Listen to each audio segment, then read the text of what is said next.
dark world remember to be the light. Welcome to Black Swan Revelations. Here is your host, the Black Swan himself, Shane.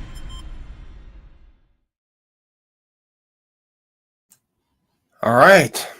Welcome to Black Swan Revelations. My name is Shane, and today we are going to be diving into the book of Esther, specifically the plot to destroy the king. So I'm going to be talking about it because there are times where I'd be reading the book of Esther and I'd be like, why didn't Mordecai bow to Haman? And why did Haman hate Mordecai so much? What was going on? Like, we don't really get a ton of insights, but I think I uncovered something.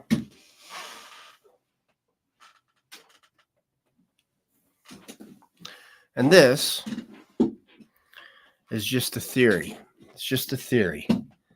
So if you like the book of Esther and you like the idea of going deep in the Bible, then stick around. I don't know how long we're going to go this morning. I'm going to go for a little bit. My son's coming over and his girlfriend, and we're going to have breakfast together. And yesterday I was at a birthday party for my grandson, 1 year old. Can you believe it? It's already been a year. He's walking around and it was actually fun. I think my son-in-law and daughter set the benchmark. Like, I don't know what they're going to do next year to top it, because they had balloons, they had all kinds of stuff. They had cake, they had friends over. Like, that's year one. It's almost like you have to double it every year. Can you imagine when he's 18, what the birthday party is going to be like? I'm telling you, it's crazy, right? I never did that kind of thing with my kids. I don't know if I celebrated their birthdays until they're like 10 years old or something. Who knows? Anyways, let's just jump into the book of Esther. And let's see who's on here. Hey, Sparkle, welcome. John, in the house from Davenport, Florida. That's awesome. Awesome. Cool. All right, we'll get started here. Let's just jump into the book of Esther, chapter 2. So I'm going to do a little bit of reading here to give you some context. Let's just jump in here. All right, let's make sure you could see that. Awesome. There. All right, Esther chapter 2. After these things, so I'm not going to read the whole chapter 1, but basically the idea is Queen Vashti didn't want to participate in a party that King Ahasuerus was hosting, and then he inquired to his leadership, what should we do? And they're like, well, you should give her all of her estate, if you will, to someone else that respects you, all this kind of thing. So it's another video, but for now, let's just stick with this. So this is where we're at. They made a decree basically that he was going to pick a new wife, basically at the end of the day. All right, so let's just read chapter 2. After these things, when the wrath of King Ahasuerus was appeased, he remembered Vashti. So we'll come back to this idea of remembering. It's kind of interesting that the decree was made. People were selected from all 127 provinces, and then the king was appeased. Then said the king's servants that ministered unto him, let there be fair young virgins sought. And the king appointed officers in all the provinces of his kingdom, that they may gather together fair young virgins unto Shushan, the palace. This is the same palace where Nehemiah hung out, and also Daniel, which is kind of interesting. Same palace. To the house of the women, to the custody of Haggai, the king's chamberlain, keeper of the women, and let their things for purification be given them. And let the maiden which pleaseth the king be queen instead of Vashti. And the thing pleased the king, and he did so. Now, in the Shushan palace, there was a certain Jew. And usually whenever it says a certain Jew, it's almost like sometimes the audience may not know who this certain Jew is, but this is what the story is about as well, is this Jew named Mordecai.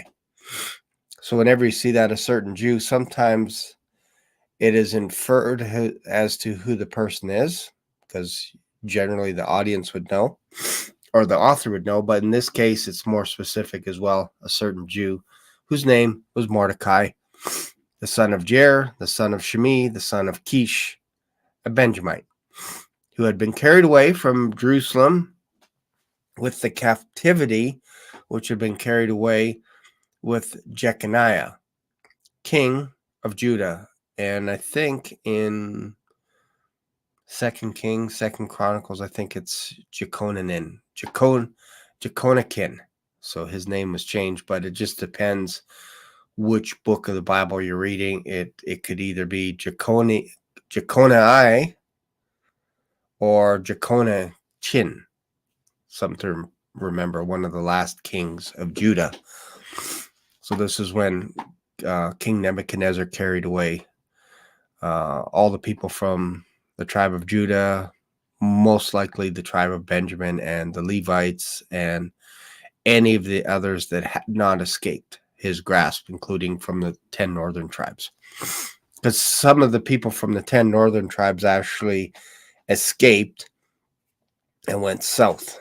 And some of them went to Edom, some of them went to Moab, some of them went to Ammon, and they got captured and taken to Babylon and sold for either a prostitute or a pair of shoes, maybe a new change of garment, whatever. So that's the Ammonites, the Moabites, the Edomites. They broke the brotherly covenant by doing those wicked things. And that's another video.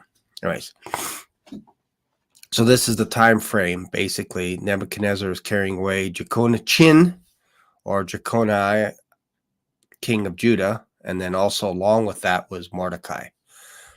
And he brought up Hadassah, this is Esther, that is Esther, his uncle's daughter, for she had neither father nor mother, meaning they had died. And the maid was fair and beautiful, whom Mordecai, when her father and mother were dead, I should just read it, really, took for his own daughter. So basically adopted Esther. So it came to pass, when the king's commandment and his decree was heard, when many maidens were gathered unto the Shushan palace, to the custody of Haggai, that Esther was brought also unto the king's house, to the custody of Haggai, the keeper of the women.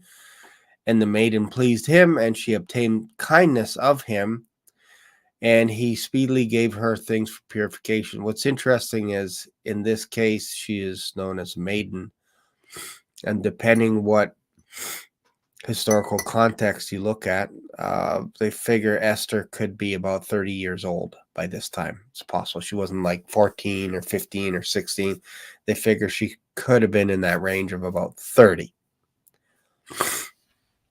And the maiden pleased him, and she obtained kindness of him, and he speedily gave her the things for purification, which such things as belonged to her, and 7 maidens, which were meet to be given her out of the king's house, and he preferred her and her maids unto the best place of the house of the women. So Esther, along with 7 maidens, which is kind of interesting when you think about the church 7 churches, all this kind of stuff. That's interesting in itself. But the king preferred her and the 7 maidens, so then they would put her in another chamber, another place. So basically, it's almost like you're vetting all these maidens. Like there's at least 127, one from each province, each area, maybe a couple from each, but then it gets narrowed down, and then eventually gets to a point where the king's like, yeah, I like this maiden, and I like these, basically almost like helpmeets, if you will, attendants, if you will, of Esther, and we'll move her into another house. So it's almost like The Bachelor, if you will, in some ways. This is probably the first idea for the concept of the TV series The Bachelor was right here. All right, so maids please. Okay, verse 10. Esther had not shewed her people nor her kindred, for Mordecai charged her that she should not shew it. So she didn't tell anybody. Her maidens, her friends, no one. No one knew that she was a Jew at this point in time. Mordecai told her, don't show yourself to be a Jew. And most likely, as he was raising her in Babylon, he says, don't mention it, because you're going to cause a bit of trouble. So just keep this under wraps. For whatever reason, this was what was told Esther, not to reveal who you are. Don't let them know that you're a Jew. And Mordecai walked every day before the court of the women's house to know how Esther did and what should become of her. Now, when every maid's turn was come to go into King Ahasuerus, after that, she had been 12 months. So 6 months in here, then another 6 months here, getting spoiled rotten. 12 months according to the manner of women. For so were the days of their purifications accomplished, to wit, 6 months of oil with myrrh, and 6 months with sweet odors, and with other things for the purifying of the women. Like, basically, think of it as going to a spa for 12 months, for a whole year. What woman in her right mind would not want to go to a spa for 12 months and just hang out with other women, and you're just chilling, you're relaxing, getting your nails done, going through different kinds of makeup sessions, maybe what makeup looks good on you, eyeshadow, and then you wash it off, and you get your skin basically purified. How can you tell I'm a guy? I have no idea. I'm above my pay grade right now. I have no idea what I'm talking about. Lotions. I don't know. I can't even. Noxema, perhaps. Maybe layers of Noxema. Baby oil. That kind of thing. This is what she's getting. Times 1,000. How can you tell I'm such a guy? Can't even go deep onto lotions and all this kind of stuff. Anyways, 6 months with sweet odors. I went to a nail salon one time with my wife, and I think she went with a couple of friends as well. And I decided to come over and visit. And then one of the ladies there is like, oh, would you like this treatment or whatever for your feet? And I was like, okay, if you really knew the condition of my feet, you would not suggest that, because I'm a man. I don't put lotion on my feet and all this kind of stuff. So I'm like, sure, that'd be great. So they took off my socks, and they're just like, oh no, bring out the saws and chisels and all kinds of stuff, the scrapers. So I had to scrape everything down, cutting my nails, soak them all, give them a massage, all this kind of stuff. It was actually quite fun. I don't think I've ever had a foot massage like that, where they put lotions, oils, odors, files. They're filing down my feet. Maybe that's too much information, but they're just working really hard. I was like, oh my God, all you see is dead skin flying everywhere. It's crazy, right? Again, how can you tell I'm a guy? But I tell you what, after, I didn't even want to wear shoes because my feet were so nice. Just beautiful. I should have took pictures. I should have took selfies.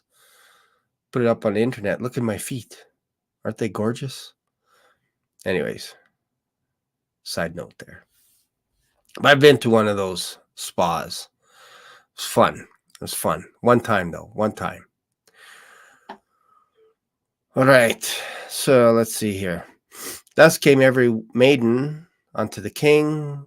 Whatsoever she desired was given her to go with her out of the house of women to the king's house. So now they're being transferred to the king's house.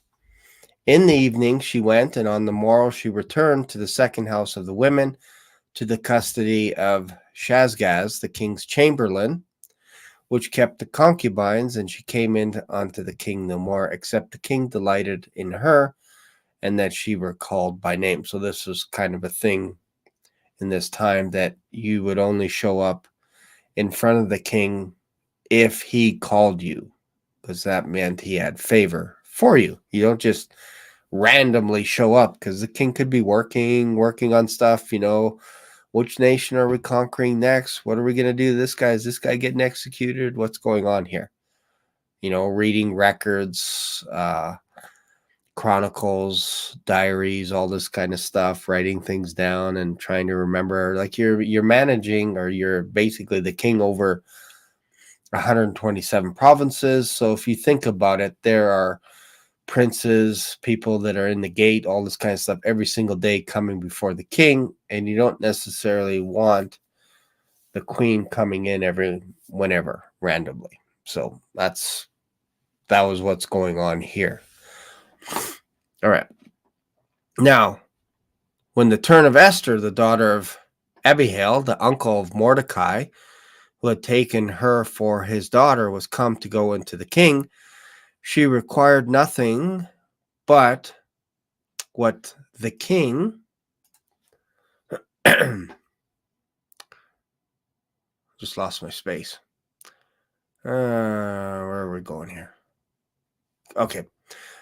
Verse 15. Now when the turn of Esther, the daughter of Abihail, the uncle of Mordecai, who had taken her for his daughter, was come to go unto the king, she required nothing but what Haggai, the king's chamberlain, the keeper of the women, appointed.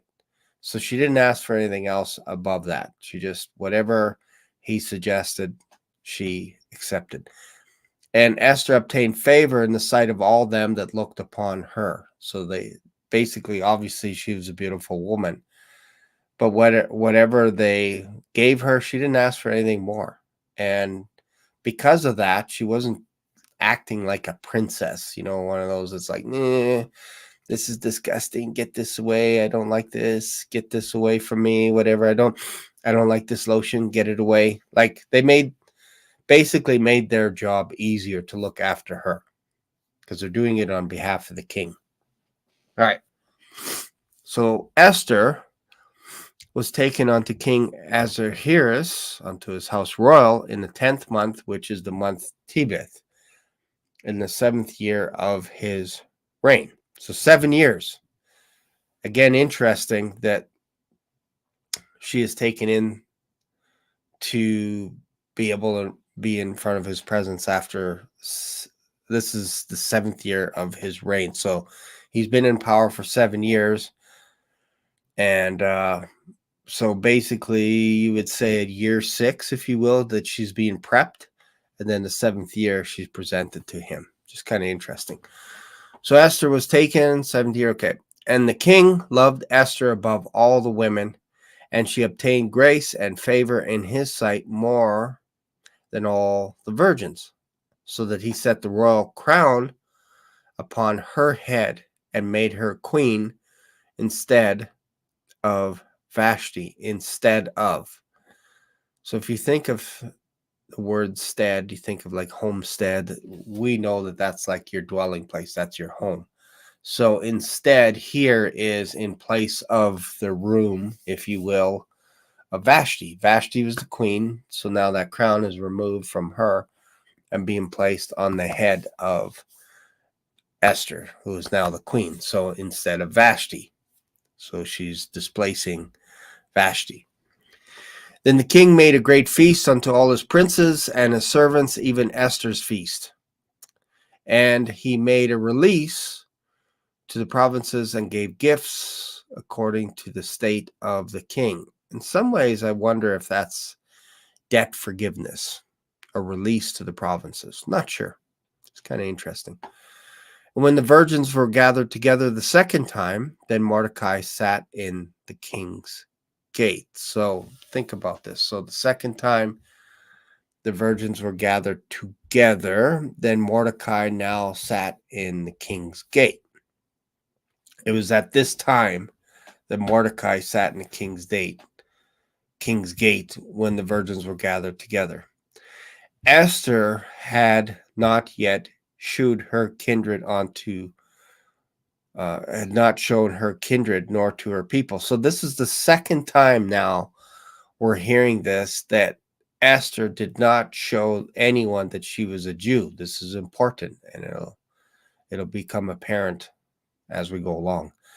As Mordecai had charged her, for Esther did the commandment of Mordecai, like as when she was brought up with him. So she seemed like a pretty good kid.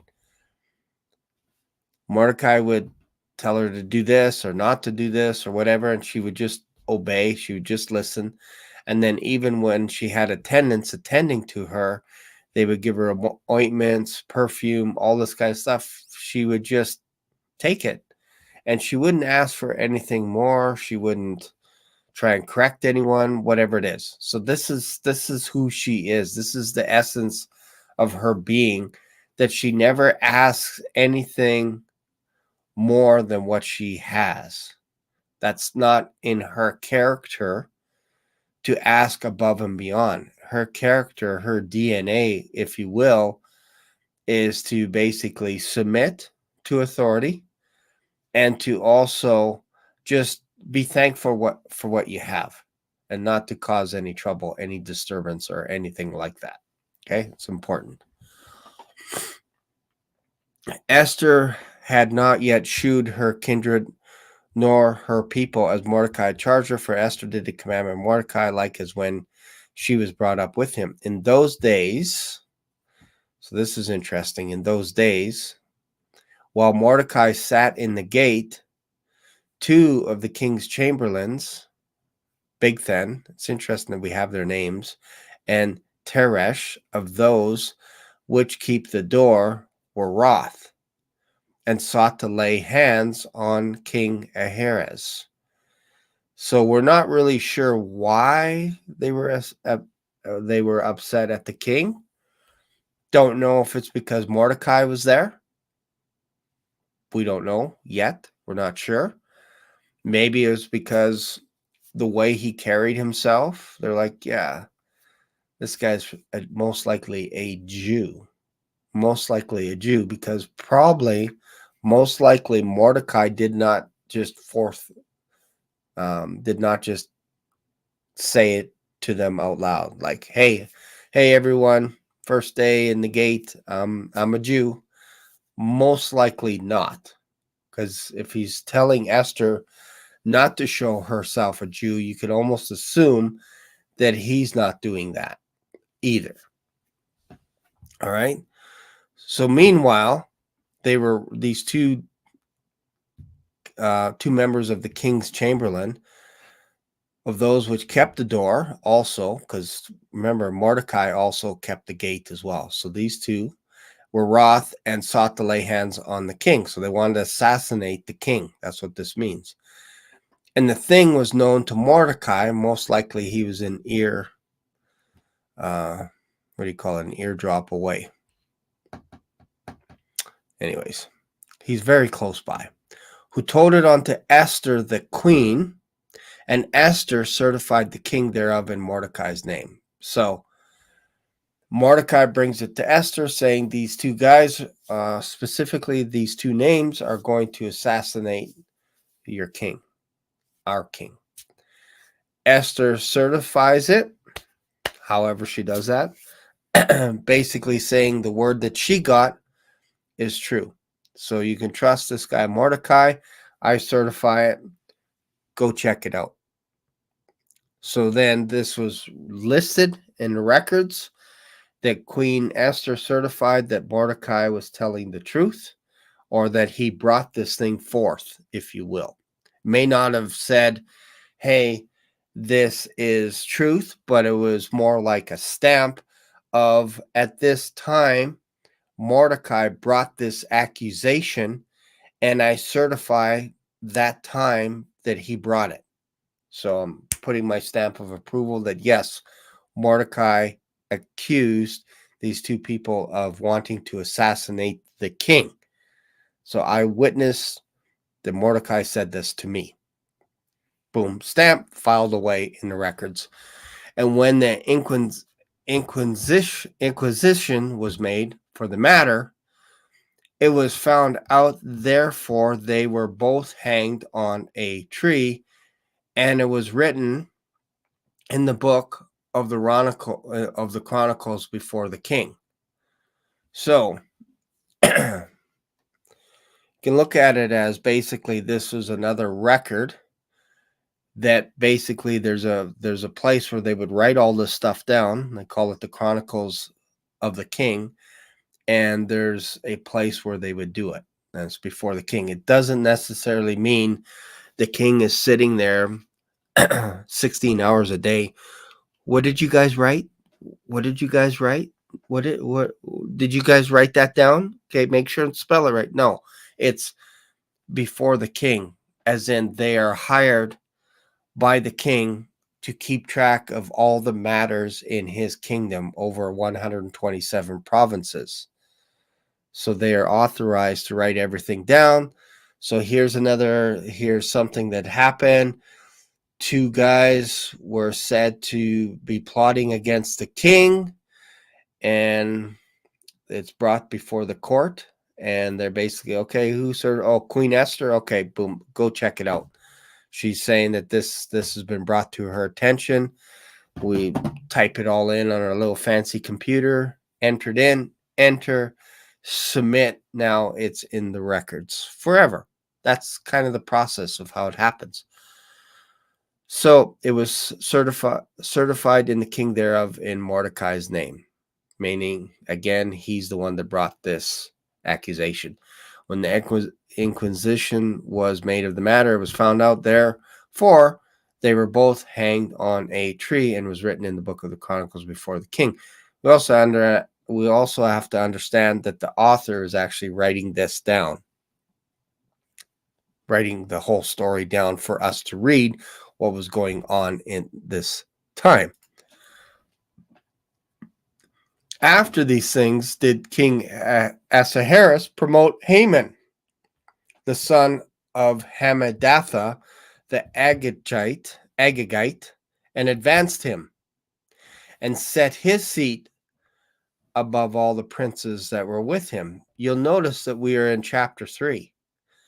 But when the book of Esther was written, there were no chapters. There were no verses. So if you could remove chapter 3 and just read the end of chapter 2. Let's just go back to chapter 2. The last verse. And when the Inquisition, wow, can't even pronounce today, was made of the matter, it was found out, therefore they were both hanged on a tree, and it was written in the book of the Chronicles before the king.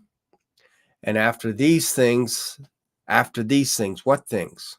After what was happening, Esther became queen. Mordecai brought an accusation against these two men. They were hung. So after these things, Haman was promoted above everyone else in that gate. Who else was there? Mordecai. Haman got promoted. And we're going to come back to this.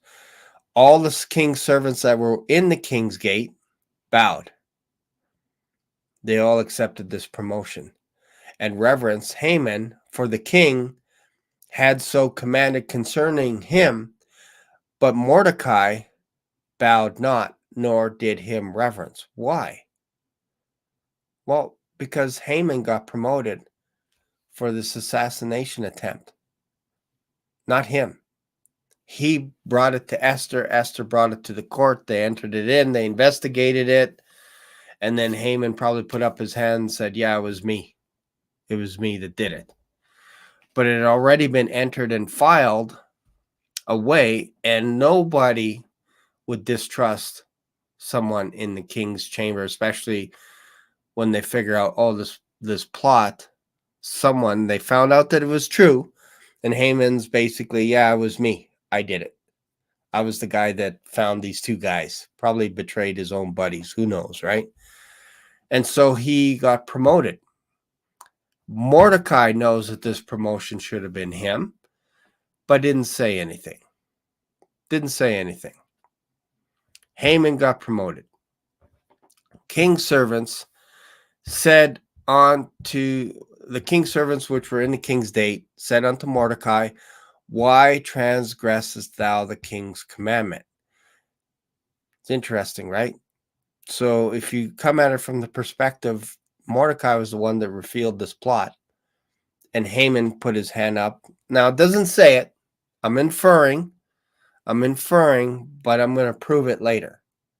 I don't just make up stuff. I'm inferring here that this is the reason why Mordecai can't stand Haman and why Haman can't stand Mordecai, because he's not bowing to his promotion. He's above everyone else, and that should have been rightfully Mordecai's position. So look at this here. Verse 4, now it came to pass when they spake daily unto him, they're daily, and these are most likely Haman's friends, saying, why don't you just listen to him? Why don't you listen to Haman? Why don't you bow down? All this kind of stuff. So they actually ratted Mordecai out. They said, look at this. Why should Mordecai's matters stand? As in, anytime he's in the gate and somebody comes up to Mordecai and says, yeah, that you should do this or don't do that, or what you did was wrong, all this kind of stuff. The other gatekeepers noticed that Mordecai was a little bit different than them, which were probably buddies with Haman. And they said, why should any of his matters stick? Any of his judgment calls, why should they stick?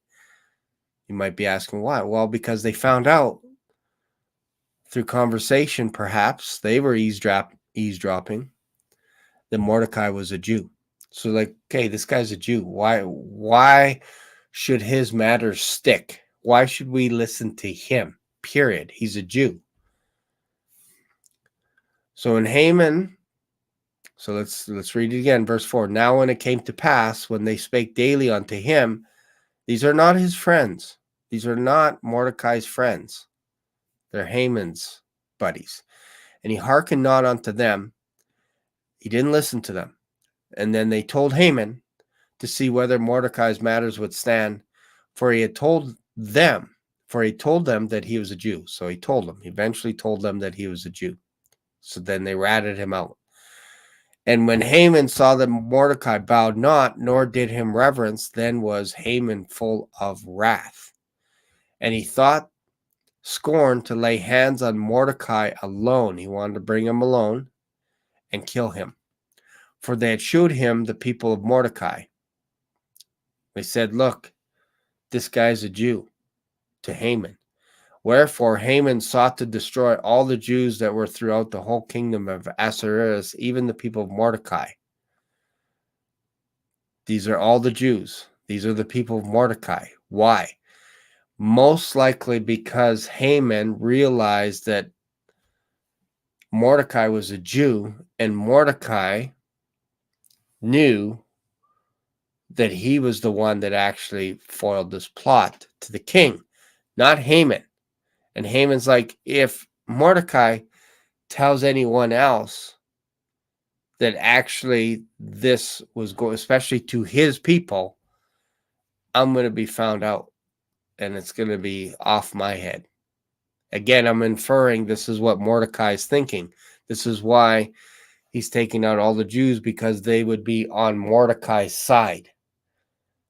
And if it was found out, Mordecai would get promoted and it would be well with all the Jews. Haman's like, no, can't have that. Got to take them all out. We need to figure out a way to get rid of all these Jews that are the people of Mordecai. They're on his side. Most likely, those were the people that were coming to Mordecai to ask for advice what to do in Babylon. How do we live our lives because we were captured, and how do we live our lives? And they're like, the men in the king's gate were probably like, how come all these Jews are coming to Mordecai?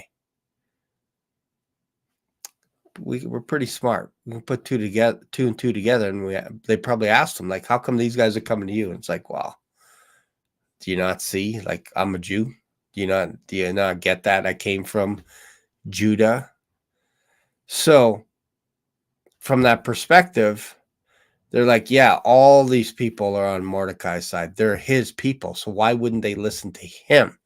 And if he says, yeah, I was the one that stopped this assassination attempt, Haman is going to feel threatened.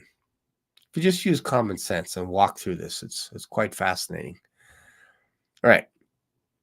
So, for they had showed him the people of Mordecai. Wherefore Haman sought to destroy all the Jews that were throughout the whole kingdom of Ahasuerus, even the people of Mordecai.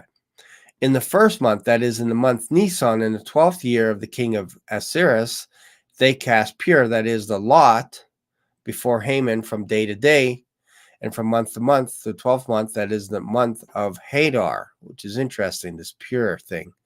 And Haman said unto King Ahasuerus, there is a certain people scattered abroad and dispersed among the people in all the provinces of thy kingdom, and their laws are diverse from all people. Neither keep they the king's laws. Therefore it is not for the king's profit to suffer them, as in to let them live their own lives the way that they want to live. Because remember, these are the people that are coming before Mordecai. So, but he didn't say it's Jews. He just said there's a certain people. Maybe the king assumed that he was talking about the Jews. Don't know, because there's a lot of nations that were captured. If it please the king, let it be written that they may be destroyed, and I will pay 10,000 talents of silver to the hands of those that have the charge of the business to bring it to the king's treasuries. And the king took his ring from his hand and gave it to Haman, the son of Hammedatha, the Agite, the Jews' enemy. It's interesting that the word is agitite. It's almost like agitate. I'm not going there. I'm just saying it's interesting. Maybe that's where we get agitation from this guy Haman. Again, not putting any stock into that. It's just kind of interesting. So Haman, an agitite, was the Jews' enemy. So the king took his ring, and again, the authors recognizing this, going, look, the king gave his ring to Haman to give it to Haman, who is the Jews' enemy. And the king said unto Haman, the silver is given to thee, the people also, to do them as it seemed good to thee. So almost like a reward for killing the Jews. Here's the money from the treasury. I'm going to give it to you, and you do what you want with this money. Go make it happen. Then there were the king's scribes called on the 13th day of the first month, and there was written according to all that Haman commanded unto the king's lieutenants, and to the governors that were over every province, and to the rulers of every people of every province according to the writing thereof, and to every people after their language, in the name of King Ahasuerus was it written, and sealed with the king's ring.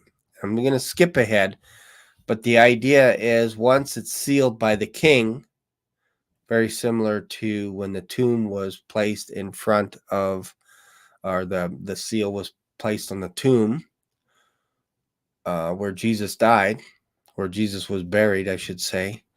That seal wasn't to be removed by anyone. It's interesting, right? So this goes all the way back to here. It's final. Sealed with the king's ring. So when you think about it from a Christian perspective, we're sealed by the Holy Spirit. So when you're sealed, you can't break the seal. You can't break it. So that's important. When you think about once saved, always saved, it's in the Bible. The idea that once a king has a decree, you can't reverse it. Once his seal is placed over it, it's done. So you're sealed for all eternity. And the letters were sent by post into all the king's provinces to destroy, to kill, to cause, to perish all Jews, both young and old, little children and women. This is an extinction, genocide, in one day, even upon the 13th day of the 12th month, which is the month Adar, and to take the spoil of them for a prey.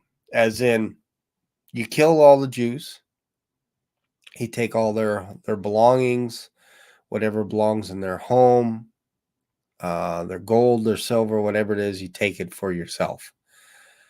The copy of the writing for a commandment would be given in every province that was published.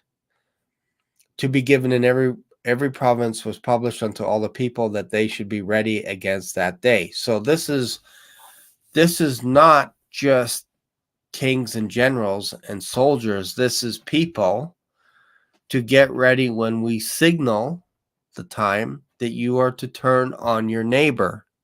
If they are a Jew, you are to take them out, and you're allowed to get whatever their possessions are on our signal.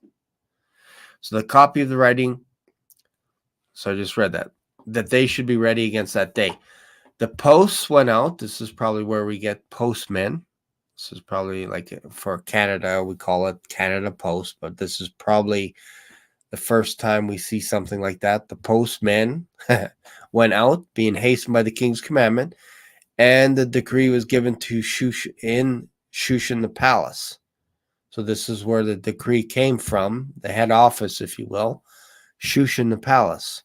And the king and Haman sat down to drink, but the city, Shushan, was perplexed. So it's almost like an agreement was made. The king and Haman sat down to drink. They're in agreement together to make this thing happen. But the city was confused. They were perplexed as to what's going on here. Like neighbors are like, hey, when we tell you to, you got to kill your neighbor, the Jew. And they're like, this is ridiculous. What are you guys talking about? Like, we're friends with these guys. Like, no, like, this is weird. What are you guys doing? That's more the what's going on. So don't just think everybody's like, yeah, this is great. It's more like some did, some didn't. But most were perplexed. Very important. When Mordecai perceived all that was done, Mordecai rent his clothes and put on sackcloth with ashes. This is a Jewish thing to do as well, a type of mourning. So for sure, it would be known that he was a Jew. And went out into the midst of the city and cried with a loud and bitter cry. He went into the middle of the city and cried out loud. And it came even before the king's gate, for none might enter into the king's gate clothed with sackcloth. So it's interesting that it almost seemed like that Mordecai was wanting to come in before the king. But no, if you have sackcloth, if you're in mourning, you're not allowed to go before the king. Interesting, right? So it was prevented that anyone that has torn their garment and has ash on their head, you're not welcome in the king's court. You can't show up like this. And in every province whatsoever the king's commandment and his decree came, there was great mourning among the Jews. Why? Because they're about to be extinct, and fasting and weeping and wailing, and many lay in sackcloth and ashes. So think about the end times, Jacob's trouble. This is going to happen to a lot of the Jews or they're going to get to a point where if we don't do something different, we've exhausted all our weapons. They're not working. We have no more friends. If we don't do something drastic, we're going to be extinct. What is that drastic? We need to turn to Jehovah God. And if we all turn, maybe perhaps he will save us, and he will. But at the last moment, that's when Jesus Christ is coming back on white horses. That's called Armageddon. Jesus didn't come back, no one would be saved. So this is, you can almost think of this as a type of, this is like end time stuff right here. So if you were to read this as a Jew and go, wow, that happened once before, what's stopping it from happening again? So Esther's maids and her chamberlains came and told it to her, and then was the queen exceedingly grieved, and she sent raiment to clothe Mordecai. So basically gave him an extra change of clothes to take away his sackcloth from him, his shame about the idea of being extinct. It's like, here, take these clothes. You shouldn't be walking around like this, all this kind of stuff. But he wouldn't take it. Then called Esther for Hathach, one of the king's chamberlains, whom he had. So Esther doesn't know what's going on. It's like all of a sudden this guy is trying to get to the gates, and he's crying out loud in the middle of the city. So give him clothes. Give him some new clothes. Like, don't know what's going on. Gave him a commandment to Mordecai to know what it was and why it was. So she didn't know why Mordecai was wailing. She had no idea. So Hathach went forth to Mordecai into the street of the city, which was before the king's gate. Mordecai told him of all that had happened unto him, and of the sum of the money that Haman promised to pay to the king's treasuries for the Jews to destroy them. So, promised money, that money is going to go into the king's treasury for the Jews to destroy them. And also he gave him the copy of the writing of the decree that was given at Shushan to destroy them, to show it to Esther. So Esther read the document and to declare it unto her, to explain it to her. So if he can get this document to her, because he wasn't allowed to show up in front of her with these clothes. So he's like, here's the letter that was sent out from your palace where you live. So show this to Esther and she'll read it. So she read it, and to charge her that she should go in unto the king. So this is Mordecai saying, look, explain this letter. Unless she does something, the Jews are going to get wiped out, basically. To make a supplication unto him and to make request before him for her people. Now he's telling her, basically, now's a good time to tell the king that these are your people. This is happening too. Tell him you're a Jewess. And Hathach came and told Esther the words of Mordecai. Again, Esther spake unto Hathach the second time, and gave him commandment unto Mordecai. All the king's servants and the people of the king's province do know that whosoever, she's making it known to Mordecai, look, this is what happens to people when they show up to the king. Whether man or woman shall come unto the king in the inner court, who is not called, there's one law, and it's to put him to death. Doesn't matter who it is. Could be the queen, could be me. There's one law. If I go there and it's not the timing for the king to call me in, I'm dead. Do you realize what you're wanting me to do, Mordecai? Too bad they didn't have radios. Mordecai, are you saying that I am to tell the king that I am a Jewess and that I'm to go in front of him? You do know the law that anyone that comes before the king will get killed if he doesn't want them there. That's the context here. So Esther's trying to verify, is that what you're asking me to do? Because I could die, like right away. Whether man or woman shall come unto the king into the inner court, who is not called, there is one law of his to put him to death, except such to whom the king shall hold out the golden scepter, that he may live. So if the king holds out his golden scepter, you'll live. But if not, you're done. So she reminds him, But I have not been called to come in to the king these 30 days. It's been over a month, and he hasn't called me.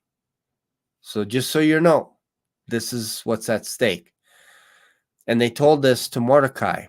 They told Mordecai Esther's words. Then Mordecai commanded to answer Esther. Think, so he's pretty stern here. It's like, think not with thyself that thou shalt escape in the king's house more than all the Jews. So don't think that you are going to be able to escape this because you're the queen. This decree went out to all Jews. So you're not safe. Think about that first. You're not safe. You're most likely to be executed, and there won't be anything the king can do to save your life. 4. If thou altogether holdest thy peace, as in turn away from this, then shall their enlargement and deliverance arise to the Jews from another place. So if not you, the Lord will use someone else. Okay? That's how the Lord works. And I can attest to that. That's how the Lord works. But thou and thy father's house shall be destroyed. So God will use someone else to stop the Jews from being extinct. But know this, you and your father's house shall be destroyed. Who's her father's house? The Benjamites. There's a chance that that tribe could be wiped off the map. Extinct. So don't think that your house is going to get away with this. If you don't do something, someone else will step in, but your house could be destroyed. If you step in, you could save everyone, and your house will be saved as well. Something to think about. But thou and thy father's house shall be destroyed, and who knoweth whether thou art come into the kingdom, for such a time as this? Who knows if this is why you're here, to present yourself to the king because of this situation? Maybe this is why you're put in this spot, this rock between a rock and this position of a rock between. You're caught between a rock and a hard place. That makes sense. Man, I'm tongue-tied this morning. But the idea is maybe this is why you're put into this position. Then Esther bade them return to Mordecai this answer. Go gather all the Jews that are present in the city of Shushan. Fast ye for me, and neither eat nor drink 3 days or night. I also and my maidens will fast likewise. Remember, there were 7 maidens. So will I go into the king, which is not according to the law. And if I perish, I perish. So Mordecai went his way and did according to all that Esther had commanded him. So Esther said, okay, I'm going to do this. If I die, I die. But I need you guys to do something for me now. I need you to pray for 3 days and don't eat anything for 3 days. So Mordecai went away. Chapter 5. Now it came to pass on the 3rd day that Esther put on her royal apparel and stood in the inner court of the king's house over and against the king's house. And the king sat upon his royal throne in the royal house over against the gate of the house. And it was so when the king saw Esther, the queen, standing in the court, that she obtained favor in his sight. And the king held out to Esther the golden scepter that was in his hand. So Esther drew near and touched the top of the scepter. So I think at this point, Esther's like, okay, this guy likes me. I don't have to worry about my life now. Like, probably as soon as she showed up, he was like, wow, right away, scepter comes out. Then said the king unto her, what wilt thou, Queen Esther, and what is thy request? It shall be given thee to half of the kingdom. And this is probably the same thing that King Herod did to his wife, basically to his wife's daughter, whom he probably had a crush on, saying, whatever you want, because you just danced before me, I'm going to give you up to half the kingdom. And she's like, well, give me John the Baptist's head. I don't think he was anticipating that, but I think he was probably trying to be as wise as this king here, saying, Queen Esther, whatever you want, I'll give you up to half of my kingdom, 50-50. Then Esther answered, if it seemed good unto the king, let the king and Haman come this day unto the banquet I have prepared for him. Then the king said, cause Haman to make haste, that he may do it, what Esther has said. So the king and Haman came to the banquet that Esther had prepared. And the king said to Esther at the banquet of wine, what is thy petition? And it shall be granted thee. And what is thy request? Even to half the kingdom, it shall be performed. Then answered Esther and said, my petition and my request is, if I have found favor in the sight of the king, and if it please the king to grant my petition to perform my request, then let the king and Haman come to the banquet that I shall prepare for them, and I will do it moral as the king has said. Then went Haman forth that day joyful and glad heart. But when Haman saw Mordecai in the king's gate, that he stood not up nor moved for him, he was full of indignation against Mordecai. So now he's thinking he's going to get even more of a promotion. He has no idea what's coming. Nevertheless, Haman refrained himself. When he came home, he just sent and called for his friends, most likely the ones at the gate, and Zeresh, his wife, and Haman told them of the glory of his riches and the multitude of his children and all the things wherein the king had promoted him, and how he had advanced him above the princes and the servants of the king, obviously bragging. Haman said, moreover, yea, Esther the queen did let no man come in with the king unto the banquet that she had prepared but myself, and tomorrow I am invited unto her also the king. So he thought he was on the innermost side of things. Yet all this availeth me nothing, so as long as I see Mordecai the Jew sitting at the king's gate. So clearly has it out for Mordecai. Then said Zeresh, his wife, and all his friends unto him, let a gallows be made of 50 cubits high, and tomorrow speak thou unto the king, that Mordecai may be hanged thereon. So they have no idea, because again, the decree has been sent out to kill all the Jews. Mordecai is a Jew, so it's not a big deal. In fact, let's just make a nice presentation in front of the king that Mordecai, a Jew, is going to be hanged. And he's like, this is actually not a bad idea. Let a gallows be made of 50 cubits high, and tomorrow speak thou unto the king that Mordecai may be hanged thereon. Then go thou in merrily with the king unto the banquet.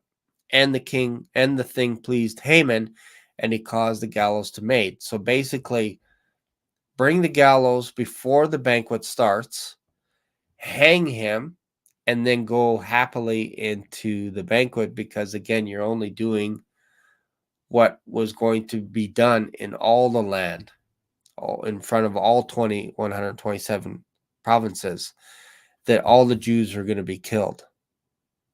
So they don't see a problem with this. Haman doesn't see a problem with this. But there's a serious problem. Chapter 6. So on that night, this is the juicy part. On that night, the king, so what night? The night that was planned, Haman was planning this to kill Mordecai. On that same night, the king could not sleep.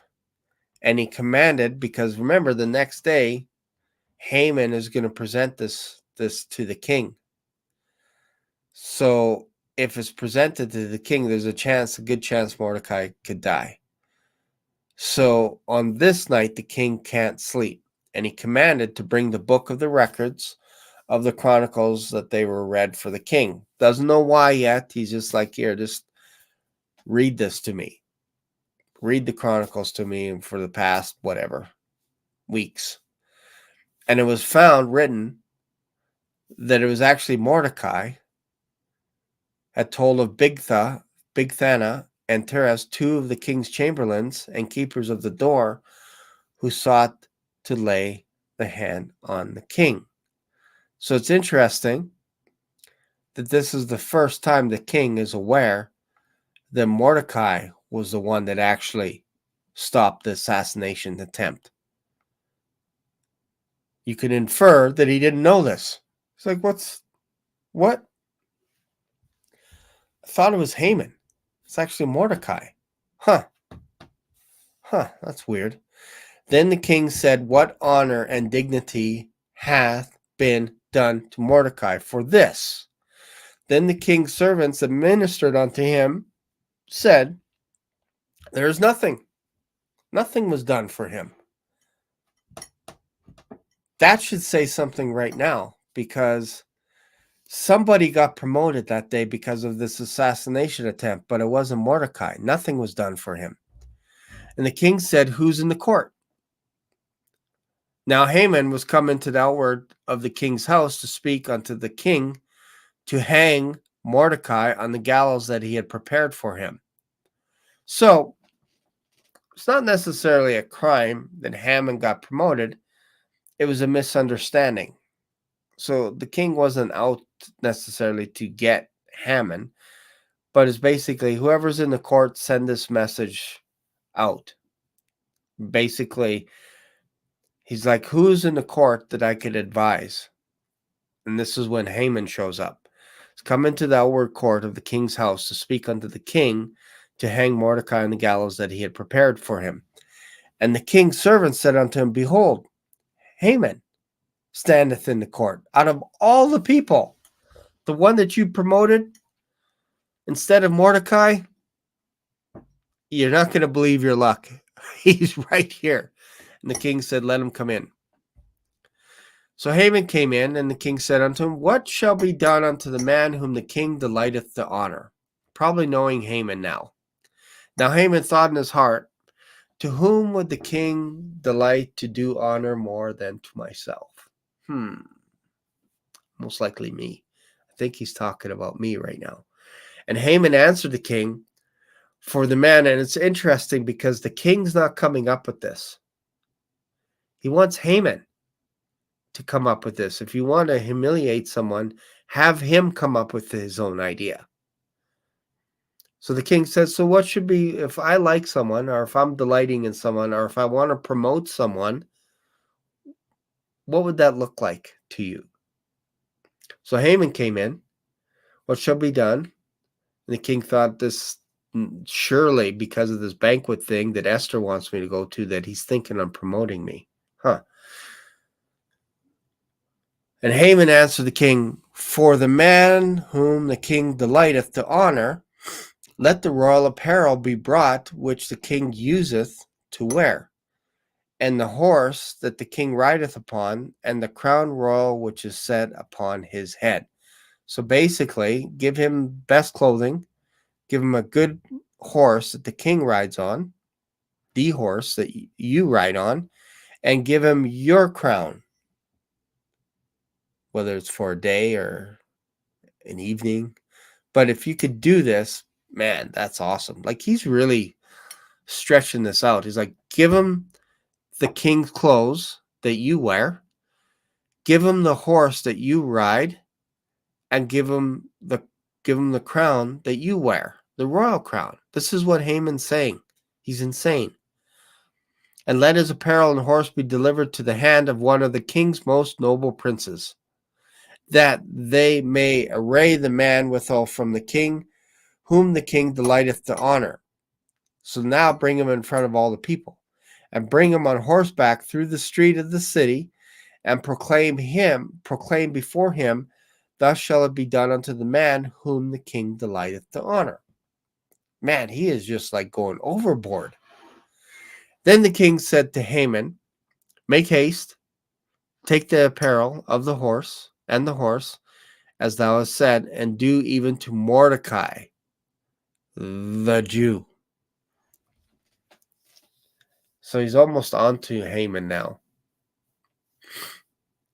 He's like, I'm going to make this bad for you now. I want you to do exactly what you said. What you thought was going to be good for you, I want you to do that to Mordecai, because he should have been promoted in your place. So I need you to do this right away. I need you to take my horse. Here's my crown. just like you said.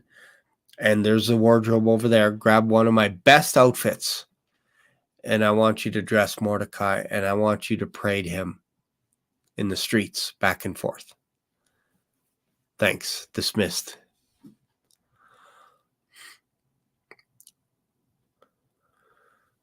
Proclaim before him, thus shall it be done unto the man whom the king delighteth to honor.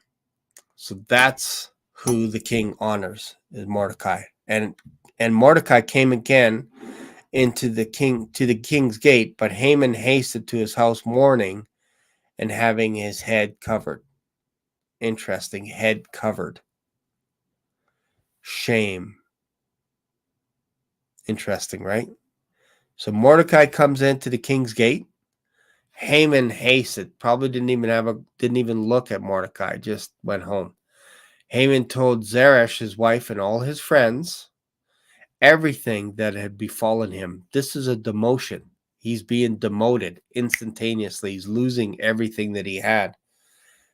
Then said his wise men and Zeresh, his wife, unto him, if Mordecai be of the seed of the Jews, before whom thou hast begun to fall, thou shalt not prevail against him, but shalt surely fall before him.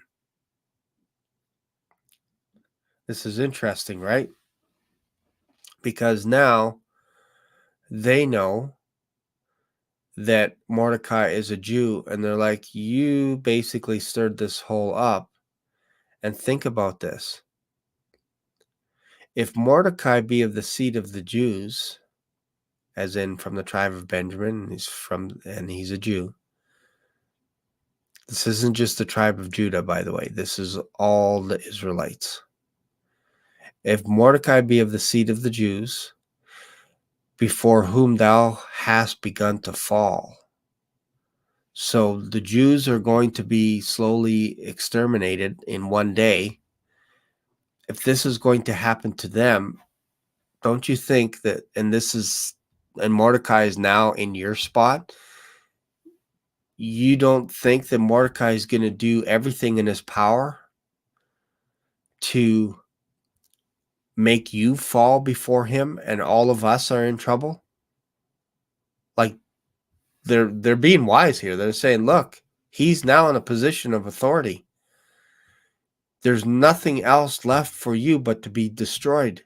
The guy that you wanted to destroy and the nation that you want to destroy, this is going to be flipped upside down on you.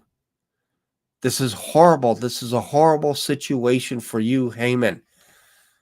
There's no outcome that is going to be positive for you. And as a matter of fact, when they're ready to say something else, the king's chamberlains come in and hasted to bring him onto the banquet that Esther had prepared. So right in the middle of all that, they're saying, this is not good. You're done. You're toast. And then they drag him away. And he's like, dumbfounded. This is horrible. So the king and Haman came to the banquet with Esther the queen. And the king said again unto Esther the second day at the banquet of wine, what is thy petition, Queen Esther? So now Haman has just been demoted. And the king wants to ask what the queen is, what is to be done. Like, what is your petition? And it shall be granted thee, and what is thy request? So he doesn't know yet about Haman. Not yet, I don't think. Because it's kind of like, here's a promotion. You're going to take Mordecai into the streets, and basically he's humiliated now. He's humiliated. But there's still a banquet.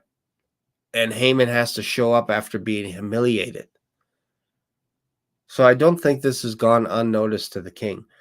Then Esther the queen answered and said, if I have found favor in thy sight, O king, and if it be please the king, that if my life be given me a petition, and my people at my request, for we are told, and I and my people be destroyed and be slain and to perish.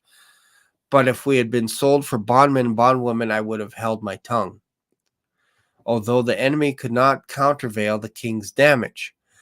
Then King Ahasuerus answered and said unto the queen, Who is he, and where is he that durst presume in his heart to do so? So he doesn't know. I don't think yet that he doesn't know yet that the queen is a Jew yet. I don't think so yet. And Esther said, the adversary and enemy is this wicked Haman. And Haman was afraid before the king and the queen. And the king, arising from the banquet of wine, in his wrath went into the palace garden. And Haman stood up and made request for his life to Esther the queen, for he saw that there is evil determined against him by the king. He was going to be killed by the king. Then the king returned out of the palace garden into the place of the banquet, and Haman was fallen upon the bed where Esther was. Then said the king, Will he force the queen also before me in the house? As the word went out of the king's mouth, they covered Haman's face, like right away. And Harbor, one of the king's chamberlains, said before the king, Behold also the gallows 50 cubits high, which Haman had made for Mordecai, who, spoken good for the king, remember he saved you from being assassinated, he brought this 50 gallows high, and it standeth in the house of Haman. So it's there right now. And the king said, Hang him thereon.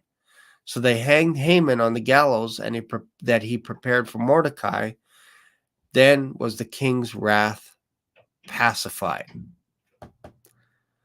So it's interesting. On that day did King Ahasuerus give the house of Haman the Jews' enemy unto Esther the queen. So his house was transferred over to Esther.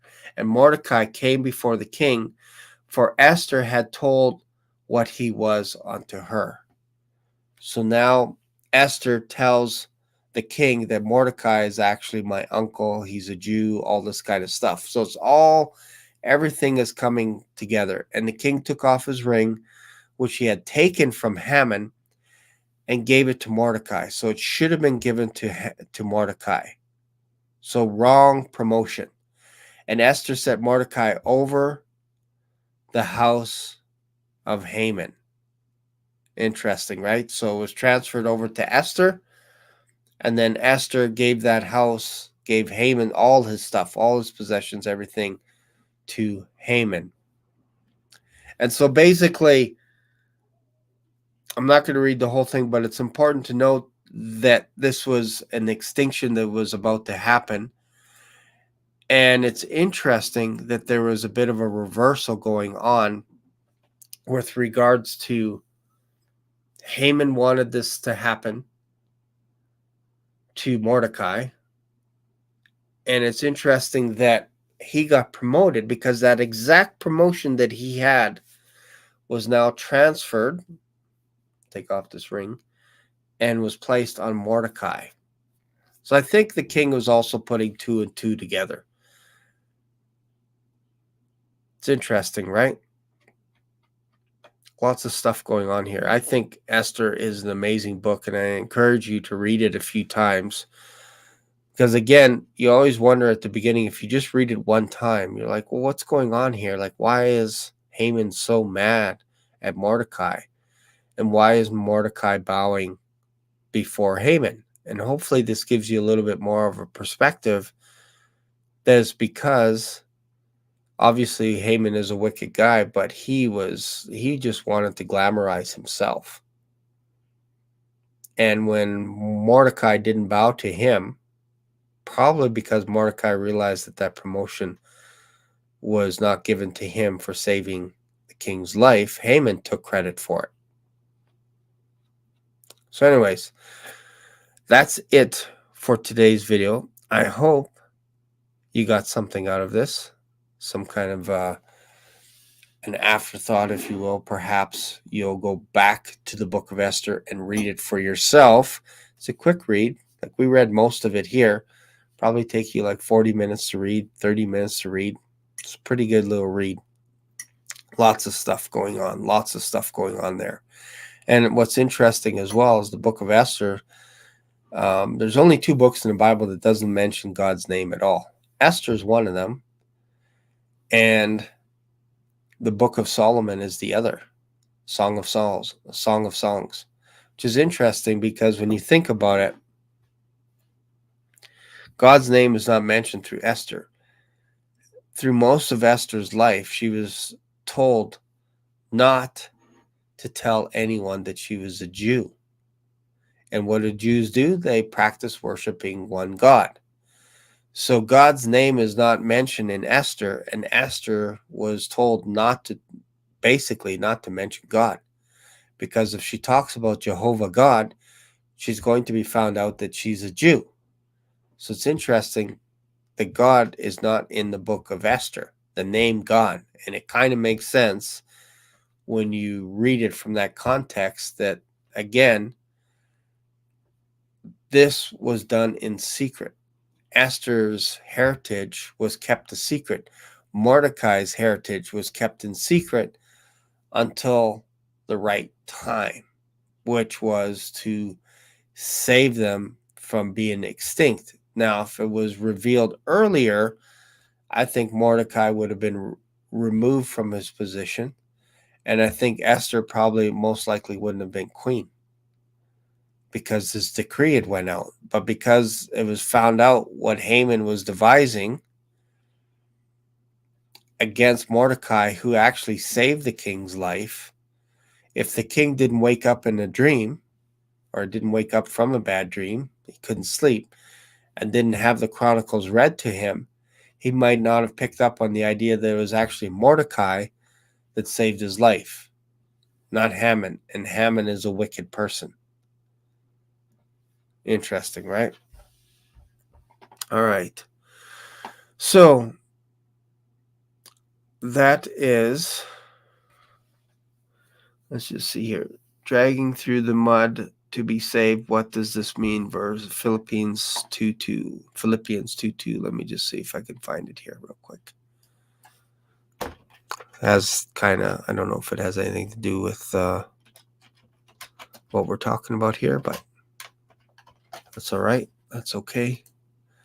2:12.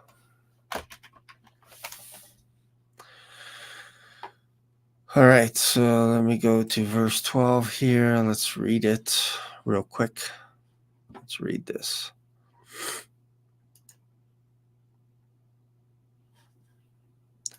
Verse 12. Okay, one sec here. Verse 12, Philippians chapter 2, verse 12. Wherefore, God, you guys seen this? Yeah, all right. All right. Let's see here. Verse 12.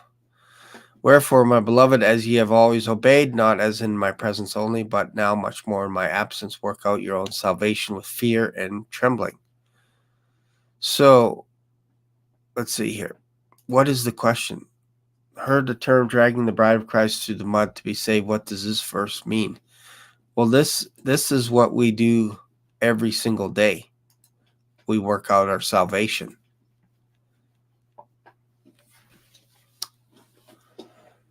Let me see if I can post this here. Verse 12.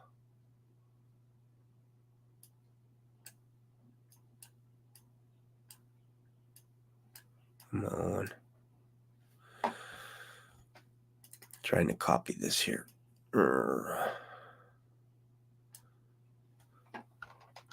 Copy.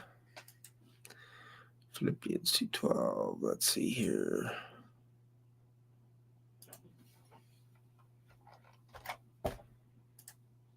All right. So let me put this up here. Wherefore, so this is Philippians 2:12. Wherefore, my beloved, and usually when you see something like wherefore, it just means there's something that was said before. Wherefore, my beloved, as ye have always obeyed, not as in my presence only. So basically anything that Paul the Apostle taught to the Philippians, they were okay with it. They listened. They obeyed his teachings. They followed through with his teachings. And he said, it's interesting that you do this not only when I'm with you, but when I'm not with you, you're doing this, which is cool. Awesome. But much more in my absence. Work out your own salvation with fear and trembling. Meaning, you're not trying to figure out if you're saved or not. It's, I've given you all the goodies, and you guys have obeyed, and you're listening to me, and you're doing this in your daily life when I'm with you. I'm communing with you and everything. But when I leave, I want you to do this even more when I'm not around. Like, don't think of it as we're doing it for Paul, or we're doing it because Paul's taught us, but do this for yourself. Like, really wrestle through some of the stuff that I taught you and take it seriously, what I taught you, every single day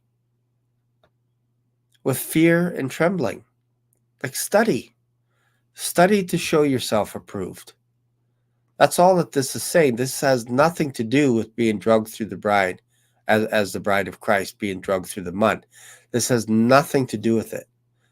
This has everything to do with respecting God's word, respecting what he did for us on the cross. This is a reverential fear that we need to take this stuff seriously, what he did for us. And Paul's presented this to the Philippians on a plate, saying, I've given you everything. There's really no more excuse for you to say, I don't know. I don't know. I don't understand what Paul's teaching. Like, there's no excuse for that now. So now you work this stuff out. Everything that I've told you, you work this stuff out for yourself so that you could stand on your own feet and don't just be reliant on me when I'm with you. Be more reliant on yourself to understand the concepts that I shared with you. That's what working out your own salvation is. Do it on an individual basis for yourself. And don't always just worry about somebody telling you this or that or whatever. Our salvation is for ourself only. Like, you don't have to worry about other people. You worry about yourself, about not offending people and all this kind of stuff. That's the wrestling part. That's the working out your own salvation. It's not trying to figure out if you're trying to be saved. That's not what works is. There is works involved in being a Christian. Anybody that says that there is no work involved in being a Christian is not telling you the truth. There is work. It does take work to study his scripture. It doesn't just come to you in a second. It takes work to study and to understand. Like, anybody that says, like, if you're going to be a doctor, oh, it's easy. All things will just come to me. Really? You don't have to study how to operate. You don't have to study the human anatomy. No, man, that's works. Some people are so silly. Some people are just silly. Like, works is not, what we're talking about is not the works that saved you, which is what Jesus Christ did for us on the cross. That's what he did.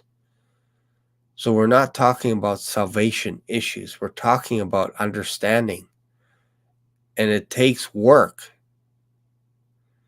If it didn't take work, you'd just be basically oblivious to everything going on around you.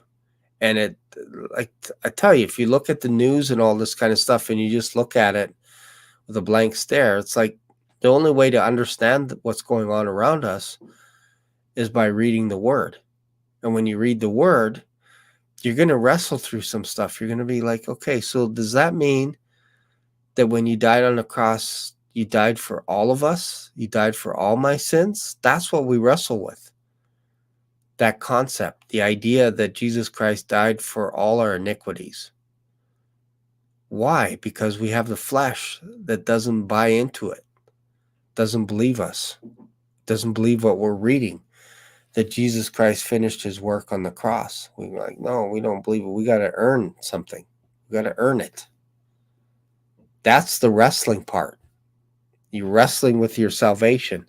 You don't want it to be taken away from you by somebody that tells you something else and changes your trajectory.